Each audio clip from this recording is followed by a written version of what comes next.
বিএনপির সমাবেশে বক্তব্য রাখছেন তারেক জিয়া। চলুন বিসমিল্লাহির রহমানির রহিম।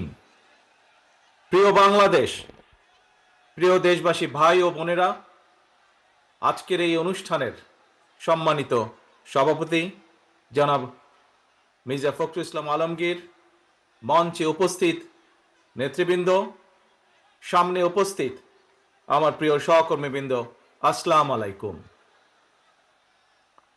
বাংলাদেশের বীর ছাত্র জনতা, নারী, শিশু, কৃষক, শ্রমিক, সকল শ্রেণী পেশার মানুষ, সর্বস্তরের জনগণ বিশ্বকে দেখিয়ে দিয়েছে বাংলাদেশের জনগণ বন্দুকের সামনে বুক পেতে দিতে রাজি, তবুও তারা স্বৈর শাসনকে মেনে নিতে রাজি নয়।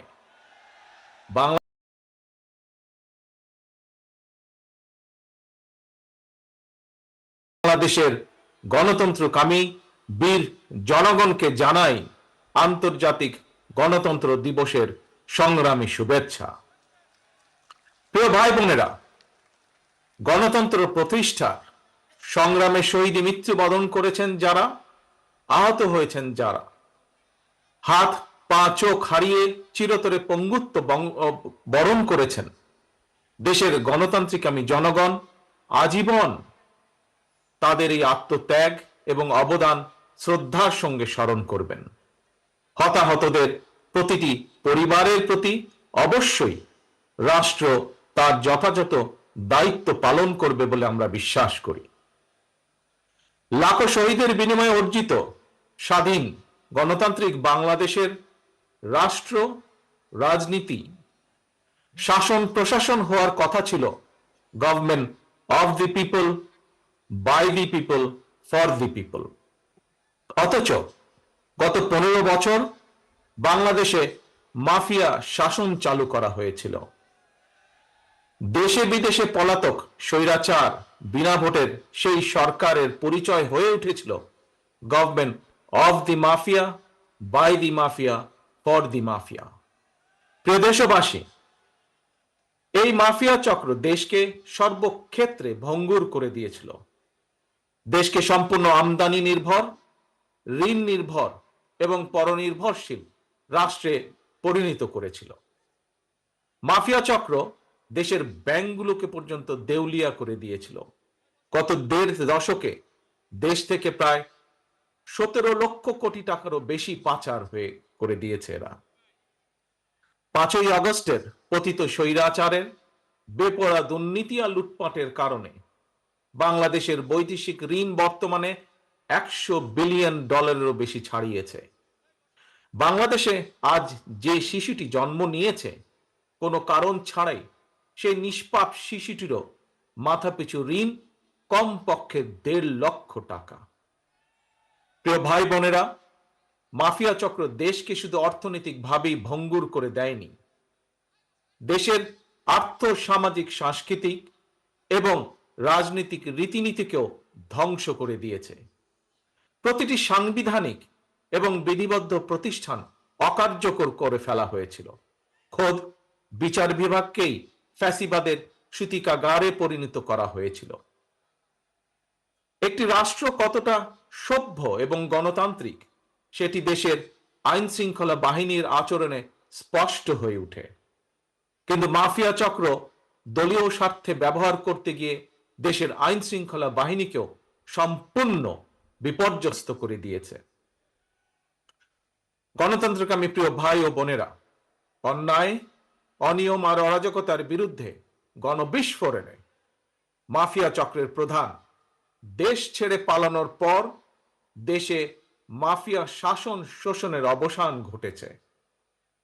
পতিত স্বৈরাচারের পলায়নের মধ্যে দিয়ে একটি গণতান্ত্রিক মানবিক বাংলাদেশ গড়ার পথে প্রধান বাধা হয়তো দূর হয়েছে, তবে বাধা দূর হলেও মাফিয়া চক্রের রেখে যাওয়া 15 বছরের জঞ্জাল কিন্তু এখনো দূর হয়নি। এই জঞ্জালকে দূর করে জনগণের, বাংলাদেশের জনগণের ভোটে জনগণের কাছে জবাবদিহিমূলক একটি গণতান্ত্রিক সরকার প্রতিষ্ঠার লক্ষ্যে অন্তর্বর্তীকালীন বর্তমান সরকার কাজ করছে। তবে মাফিয়া চক্রের প্রধান দেশ ছেড়ে পালালেও মাফিয়া চক্রের বেনিফিশিয়ারি অপশক্তি প্রশাসনের ভেতরে থেকে কিংবা রাজনীতির ছদ্মবরণে অন্তর্বর্তীকালীন সরকারকে চ্যালেঞ্জ ছুড়ে দেওয়ার অপচেষ্টা কিন্তু অব্যাহত রেখেছে। প্রিয় দেশবাসী, ভাই ও বোনেরা, বর্তমান অন্তর্বর্তীকালীন সরকার হাজারো শহীদের রক্তের বিনিময় লক্ষ কোটি জনতার গণ অভ্যুত্থানের ফসল। এই সরকারের কোনো কোনো কার্যক্রম সকলের কাছে হয়তো সাফল্য হিসাবে বিবেচিত নাও হতে পারে, কিন্তু এটি আমাদের প্রত্যেককে মনে রাখতে হবে, এই সরকারের ব্যর্থতা আমাদের সকলের ব্যর্থতা, বাংলাদেশের পক্ষের গণতান্ত্রিকামী জনগণের ব্যর্থতা। সুতরাং এই অন্তর্বর্তীকালীন সরকারকে কোনোভাবেই ব্যর্থ হতে দেওয়া যাবে না। দেশে বিদেশে থেকে নানা রকমের উস্কানিতেও জনগণ অন্তর্বর্তীকালীন সরকারকে ব্যর্থ হতে দেবে না। তবে অন্তর্বর্তীকালীন সরকার যাতে নিজেরাই নিজেদের ব্যর্থতার কারণ না হয়ে দাঁড়ায়, সে ব্যাপারে তাদেরকেও সতর্ক থাকতে হবে। বাংলাদেশ কিংবা যে কোনো দেশেই গণ অভ্যুত্থানের মাধ্যমে গঠিত সরকার অবশ্যই জনগণের সরকার। তাই জনগণ অন্তর্বর্তীকালীন সরকারের প্রতি সহযোগিতা অব্যাহত রেখেছে, রাখবে। তবে কোনো এক পর্যায়ে অন্তর্বর্তীকালীন সরকারের জবাবদিহিতাও কিন্তু নির্বাচিত সংসদের মাধ্যমেই নিশ্চিত করা হয়। সুতরাং জনগণের রাজনৈতিক ক্ষমতায়নের মাধ্যমে একটি নির্বাচিত সংসদ এবং সরকার প্রতিষ্ঠায় অন্তর্বর্তীকালীন সরকারের সকল সংস্কার কার্যক্রমের প্রথম এবং প্রধান টার্গেট হওয়া জরুরি। এজন্যই আমরা মনে করি অগ্রাধিকার ভিত্তিতে জনগণের ভোটে নির্বাচিত প্রতিনিধিদের দ্বারা জবাবদিহিমূলক সরকার এবং সংসদ প্রতিষ্ঠার লক্ষ্যকে সামনে রেখেই সংস্কার কার্যক্রম এগিয়ে নেওয়া দরকার। কারণ জনগণের রাজনৈতিক ক্ষমতায়ন ছাড়া সংস্কার কার্যক্রমে প্রক্রিয়ায় জনগণের সরাসরি সম্পৃক্ততা ছাড়া উন্নয়ন, গণতন্ত্র কিংবা সংস্কার কোনোটিই টেকসই এবং কার্যকর হয় না।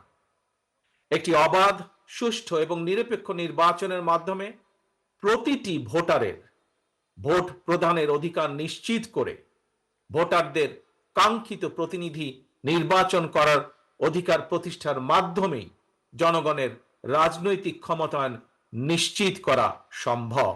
এবং সেই লক্ষ্যে বিশেষ করে নির্বাচন কমিশন, জনপ্রশাসনের সংস্কার এবং আইন শৃঙ্খলা বাহিনীকে সক্ষম এবং উপযুক্ত করে তুলতে হবে। অগ্রাধিকার ভিত্তিতে পদক্ষেপ নিতে হবে। অন্তর্বর্তীকালীন সরকার ইতিমধ্যেই বেশ কিছু ক্ষেত্রে সংস্কার কার্যক্রম হাতে নিয়েছে।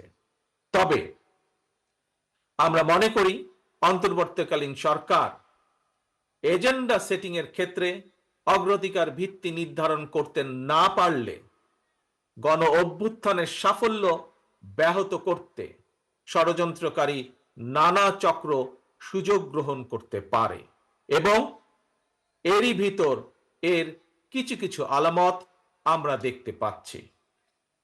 প্রিয় দেশবাসী, এবারের গণ অভ্যুত্থানের চরিত্র অতীতের যে কোনো গণ অভ্যুত্থানের চেয়ে ব্যতিক্রম। কেন ব্যতিক্রম? কারণ পলাতক স্বৈরাচারের অবৈধ শাসনকালে সকল গণতান্ত্রিক অধিকার, মানবাধিকার হারিয়ে জনগণ পরাধীনতার শৃঙ্খলে আবদ্ধ হয়ে পড়েছিল। এমনকি হুমকির সম্মুখীন ছিল দেশের স্বাধীনতা ও সার্বভৌমত্ব। তাই এবারের গণ অভ্যুত্থানের মধ্যে দিয়ে কেবল মানুষের অধিকারই প্রতিষ্ঠিত হয়নি, দেশের স্বাধীনতা সার্বভৌমত্ব রক্ষা পেয়েছে। দেশ এবং জনগণ এখন স্বাধীন। গুম, খুন, অপহরণ আর বিভীষিকাময় আয়নাঘরের আতঙ্ক মুক্ত। স্বাধীনতা সার্বভৌমত্ব রক্ষার পর এবার দেশ এবং জনগণের স্বাধীনতা সুরক্ষায় প্রথম কাজ হতে হবে রাষ্ট্র এবং সমাজে মানুষের গণতান্ত্রিক অধিকার এবং লুণ্ঠিত ভোটের অধিকারকে পুনঃপ্রতিষ্ঠিত করা। তাই প্রিয় ভাই ও বোনেরা, দেশে বর্তমানে প্রায় 12.5 কোটি ভোটার। এর মধ্যে 2009 সাল থেকে এ পর্যন্ত ভোটার তালিকায় প্রায় 2.5 কোটিরও বেশি নতুন ভোটার সংযুক্ত হয়েছেন। ভোটার হবার পর তরুণ প্রজন্মের এই 2.5 কোটিরও বেশি ভোটার একটিও জাতীয় নির্বাচনে ভোট দেবার সুযোগ পায়নি। ভোট দিয়ে তারা তাদের কাঙ্ক্ষিত জনপ্রতিনিধি নির্বাচন করতে পারেনি, অথবা তাদের নিজেরাও কেউ ভোটে নির্বাচিত হয়ে জনগণের প্রতিনিধিত্ব করার সুযোগ পায়নি। বিএনপি বিশ্বাস করে, বিএনপি মনে করে দেশের জনশক্তির অর্ধেক নারী এবং তারুণ্যের এই বৃহৎ অংশকে রাজনৈতিক অংশীদারিত্বের বাইরে রেখে একটি বৈষম্যহীন মানবিক রাষ্ট্র গঠন সম্ভব নয়। সংবিধান কিংবা প্রবিধানে যাই থাকুক, জনগণের রাজনৈতিক এবং অর্থনৈতিক ক্ষমতা নিশ্চিত করা না গেলে, সংস্কার প্রক্রিয়ায় জনগণকে সম্পৃক্ত করা না গেলে শেষ পর্যন্ত কোনো সংস্কার কার্যক্রমেরই কার্যকরী ফল পাওয়া যাবে না। প্রিয় দেশবাসী, ভাই ও বোনেরা, রাষ্ট্র, রাজনীতি এবং রাজনৈতিক দল হিসেবে বিএনপি দলীয় রাজনৈতিক কার্যক্রম সংস্কারের লক্ষ্যে প্রথমে 2022, পরবর্তীতে 2023 সালে বাংলাদেশের পক্ষের গণতান্ত্রিক রাজনৈতিক দলগুলোর প্রতিনিধিদের উপস্থিতিতে 31 দফা কর্মসূচি ঘোষণা করেছিল। তবে ঘোষিত 31 দফাই শেষ কথা নয়। বিএনপি মনে করে রাষ্ট্র কিংবা রাজনীতি সকল ক্ষেত্রেই সংস্কার কার্যক্রম একটি ধারাবাহিক এবং চলমান প্রক্রিয়া। সুতরাং রাষ্ট্র এবং রাজনীতি সংস্কারে বিএনপি ঘোষিত 31 দফা সংস্কার কর্মসূচির আরো প্রয়োজনীয় পরিবর্তন পরিমার্জনকেও বিএনপি স্বাগত জানায়। এমনকি কেউ যদি মনে করেন একটি উন্নত এবং নিরাপদ বাংলাদেশের জন্য আরো নতুন রাজনৈতিক দলের প্রয়োজন রয়েছে, তাতেও দোষের কিছু নেই। কারণ শেষ পর্যন্ত জনগণই চূড়ান্ত সিদ্ধান্ত নেবে। জনগণ কাকে সমর্থন জানাবে কিংবা কাকে সমর্থন দেবে না, এটি তাদেরই চূড়ান্ত বিষয়। এ কারণেই বিএনপি বরাবর জনগণের ভোটের অধিকারের উপর জোর দিয়েছে। বিএনপি মনে করে একমাত্র অবাধ, সুষ্ঠু নির্বাচনের মাধ্যমেই রাষ্ট্র, রাজনীতি এবং রাজনৈতিক বন্দোবস্তের সঙ্গে জনগণের প্রত্যক্ষ অংশদারিত্ব তৈরি হয়। গণতান্ত্রিক আমি প্রিয় ভাই ও বোনেরা, গণ অভ্যুত্থান কিংবা সংস্কার কার্যক্রম নিয়ে রাজনীতির মাঠে নানা রকম কথা হচ্ছে। গণতান্ত্রিক রাজনীতিতে এটি একটি স্বাভাবিক এবং গ্রহণযোগ্য রীতি। প্রত্যেকেই তাদের নিজ নিজ দৃষ্টিভঙ্গি প্রকাশ করবেন, এটিই স্বাভাবিক। এই নিয়ে বিচলিত হওয়ার কোনোই কিছু নেই। একজন রাজনৈতিক কর্মী হিসাবে আমি বিশ্বাস করি, ফৌজদারি অপরাধের বিচার যেমন বিচারিক আদালতে হয়, ঠিক তেমনি রাজনৈতিক কর্মকাণ্ড কিংবা রাজনৈতিক আচরণের বিচার হয় জনগণের আদালতে। আমি আগেও বলেছি, আজ আবারও আপনাদের সামনে বলতে চাই, ক্ষমতার পরিবর্তন মানে শুধু রাষ্ট্র ক্ষমতার হাত বদল নয়।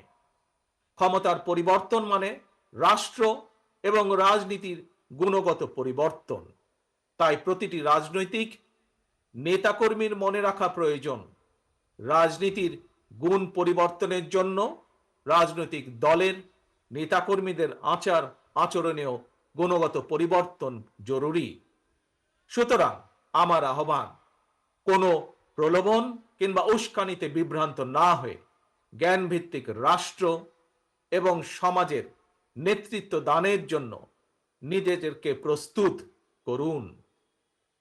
গণতান্ত্রিক আমি প্রিয় ভাই ও বোনেরা, হাজারো শহীদের রক্ত স্নাত এই রাজপথে আজ আপনাদের এই স্বতঃস্ফূর্ত উপস্থিতির অর্থ জনগণের কাঙ্ক্ষিত বৈষম্যহীন বাংলাদেশ গড়ার এই যাত্রা পথে বাংলাদেশের পক্ষের শক্তিকে আরো কিছু পথ পাড়ি দিতে হবে। তবে সেই পথ অবশ্যই নয় সন্ত্রাস, সংঘর্ষ, প্রতিশোধ কিংবা প্রতিহিংসা, বরং সেই পথ হবে ধৈর্য, সহনশীলতা এবং সমঝোতা। প্রিয় ভাই বোনেরা, সবশেষে বলতে চাই, সংস্কার কার্যক্রমের পথ ধরে নির্বাচনী রোড ম্যাপে উঠবে আমাদের প্রিয় বাংলাদেশ। সুতরাং আসুন আমরা সবাই কাজের মাধ্যমে জনগণের বিশ্বাস, জনগণের ভালোবাসা অর্জন করি, জনগণকে সঙ্গে রাখি, জনগণের সঙ্গে থাকি। আল্লাহ হাফেজ। বাংলাদেশ জিন্দাবাদ। বাংলাদেশ জাতীয়তাবাদী দল জিন্দাবাদ। ধন্যবাদ।